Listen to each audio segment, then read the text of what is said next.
Welcome to ToastMaster Tuesday, ladies and gentlemen. Hello, Hey. Megan. How's it going? Hello. I'm Hello, good. hello. How are you? Good. So you said in between our filming or recording of Mind Shift Monday into ToastMaster, you have a different kind of idea for this. You kind of No, I'm a little spicy today. I don't know where that came from, but yes. no, we're flipping the script and now you have to do the 5-minute Toastmaster. Oh my goodness. By yourself, because I had to do Oh. it by myself last time and I said, this is a democracy, Wow. a dictatorship. Wow. Okay, fair enough. Hey, you got me there. Usually what I do is I'll throw the ideas and see if you like them. This one, I'm glad you kind of you're like, no, actually, I don't like that. I got a different idea. So therein lies the democracy. I love it. Perfect. Okay, so 5 minutes. Do you have like the thing is though, Megan, you don't have one of these fancy. I have this set of lips. Oh my goodness. So lips at 2 minutes, 30 seconds, and then lips at 30 seconds. Is that what we do? Yeah. Okay. Okay. My brain. I got to wake up my brain. So here. You have your own subject in mind? Is that what you said? Yeah. So I was thinking, yes, I do. I will. So just to let myself know and let the audience know before I start, it's going to be 5-minute speech on what we are planning to do, or how I am planning to level up my section of the next event that we're going to do. Okay. So right now we've done the Modern Mom event and I did some language games. So I will get into that in my speech because I'm going to backtrack before I go forward. So cool. All right. Excellent. I'm going to count you down. Are you ready? I am ready. Okay. 3, 2, 1, go. So Megan and I just did our first, what was supposed to be our live event that came to a webinar called the Modern Mom event. We ran that on May 14th. And it's basically a conjoined show, a collaboration that we did. So Megan did a section on core values, and there was a nice worksheet about how your core values may or may not be in balance. I got into the stop and pause technique, which is great, which is sort of a callback to our first ever webinar we did back in March. So I also did some more language games. We did the usual, the should detox. We got into like soft talk goals and such. So again, sort of a continuation of the March 30th spring event that we did. So now we are ready to continue on and level up. We have a plan that came out of the last event. Now that we ended up having to bump the live date, and we have decided to pick a time for back to school. So we're going to do a mom themed event as well, but heading into a back to school. So we have the sort of September 3rd earmarked as a live event. So in the meantime, now we have the better part of 3 months, the entire summer, to build up to this event. We have a good foundation of moms and other folks that have been interested in the this Modern Mom event coming out of it. So we're going to reach out to them, of course, invite their friends. And from here, we can really expand, whereas the live event has a capacity of about 12 to 15 people. The webinar, obviously, we can get up to about 100 people. So we'll work on getting some more folks interested, get some more emails so we can do some like newsletters and such, and really expand and build on this foundation that we've already started. So it's cool because the process is, as we go forward, we're learning. And as we're learning, we're putting more and more blocks together. And it really feels like we have a good foundation to go off of. So from my personal side of things, what I want to add or level up in this next event, which I would assume, I imagine, I foresee it happening in around June. There's like Father's Day, obviously, in there. So maybe we can start integrating both sets of parents, who knows? And by September, it could be the full family, right? There could be an integration of moms, dads, and, because there's both sides of the fence here with the male-female dynamic of Megan and I. So what I want to do for the next one, picturing it in June or so, is have a little intro into word games, language games. But the bulk of what I want to do, I want to just interlude that into, I want to actually get into 4-step story work. So the option of doing that in a webinar is great because I can do a shared screen. I will bring up a brave volunteer and then get them to do the whole 4-step story work. So story work is getting an unhelpful narrative, which is something we also talked about on the Modern Mom event. An unhelpful narrative that you have about yourself, whether it's just a statement of negation, I'm always late. I never get what I want.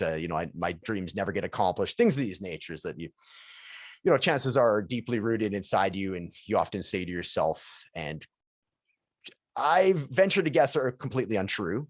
but perhaps happened when you were younger and you've just brought them into adulthood. So we're going to grab a statement like that, really flesh it out, write it out as if it's an autobiography, just a paragraph. You're writing an autobiography. So that way you get time, place, the who, what, why, when, and why. Yeah. Who, what, why, when, and how. There we go. Yeah, I said. Anyways, you get what I'm saying.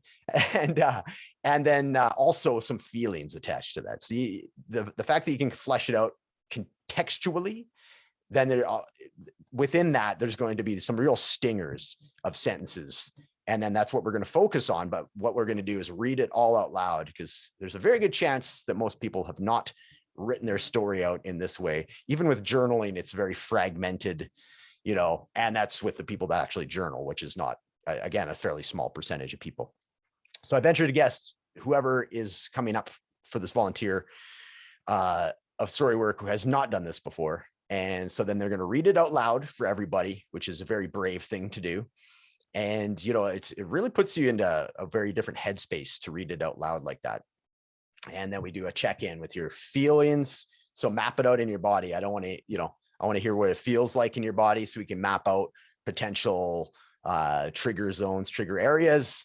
And then we'll read it a second time at a slower speed, so which allows the emotions to seep up. And then the third time, we're going to pick out those trigger sentences, as I mentioned, isolate them, read them out really slowly with a nice big abdomen breath afterwards, and then start flipping the words. So it's a statement of negation, for example, into a statement of affirmation. Breathe on that. Boom. They're going to feel a lot better about it. Yeah. Oh, pretty close. I had to rush it a bit at the end, but Really good. Yeah. Thanks. Thank you.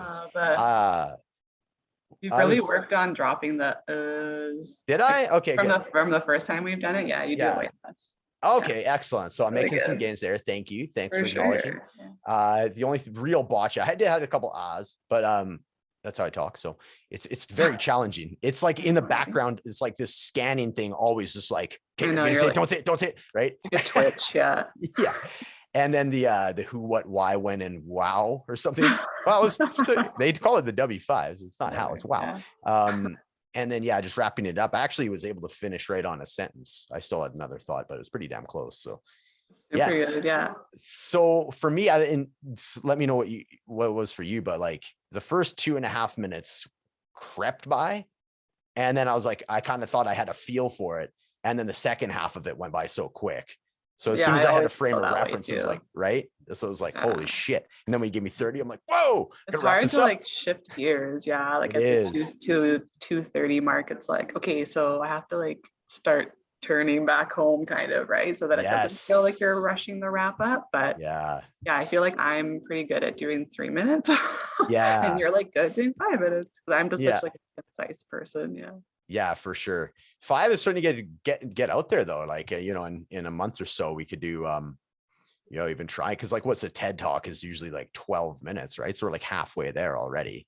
And this is often improv. TED talks are very, very scripted, or at least like they have some big time bullet points. Right? Where they've like thought them through. Like if I thought it through and was like, just had literally almost a word to prompt me, like I'm sure it would fine. But it's more so thinking like, where do I want to go with this now? Like you're kind of projecting into the future before you even get there about how you wrap it up. Yeah, exactly. And you don't want to be rambly. Yeah. So which is, the 30 seconds to wrap it up is that's where you got to like, I found my speech was speeding up too, to try and catch up with, the timeline. I have a cool idea actually, like just thinking of this, we could do the further along we get, because we both want to get into, public speaking, obviously.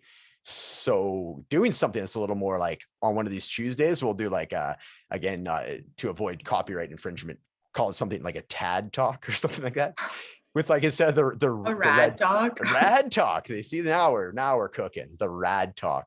So we'll do, and instead of the red circle, it'll be like a blue circle or something. And then we'll like a different color table. Yeah.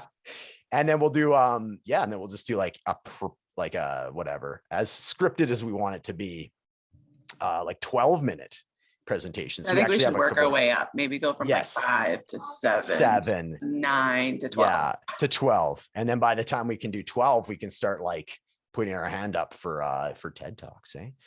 There's a way to get in. I actually have a course on how to get into a TED Talk and the prep work to get to that That's stage. pretty So cool. yeah, Nice. so we Nice. can look at that at some point, which would be rad. Because a lot of the TED Talks you can just do like from your basement. You just got to like dress it up a certain way, right? And get some lighting Right. and shite like that. So all right, excellent. That was fun. Any other comments or anything to add on to No, I mean, I today's loved your topic? idea. I think that's awesome for how we're Cool. going to level up. So yeah, really good job. Rad. Thank you. Okay, everybody have a great Tuesday. Toastmaster Tuesday. We'll come back at you tomorrow with What If Wednesday. See ya.